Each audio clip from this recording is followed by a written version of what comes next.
Much for that report, Connie. Judging by President Trump's remarks, you'd imagine his press secretary, Sean Spicer, is going to have a busy briefing on Friday. We'll bring you updates on that, of course. Now, the US State Department has left the door open for possible resolution to the North Korean crisis. However, it says negotiations can only take place if Pyongyang shows a willingness to lay down its nuclear arms. Joonhee reports.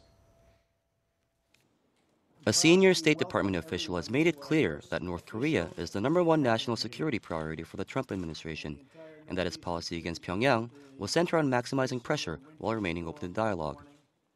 Susan Thornton, the acting top U.S. diplomat for East Asia, said Washington would exert a burst of economic and diplomatic pressure on North Korea to convince the regime to change course.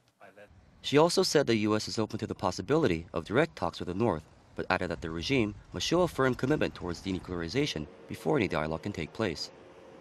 Her remarks reflected a more measured stance that's been adopted by the Trump administration in recent weeks, following previous suggestions of possible military action.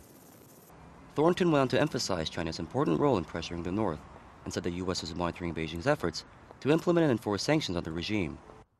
For its part, China may be warming to the notion of bringing its belligerent ally under control.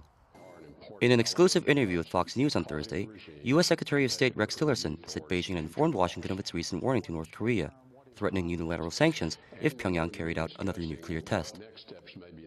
Tillerson is set to chair a special meeting of the UN Security Council on Friday, where North Korea will once again be the focus.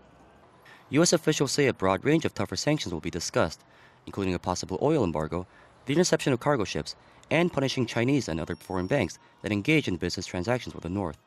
Joonhee, Arirang News.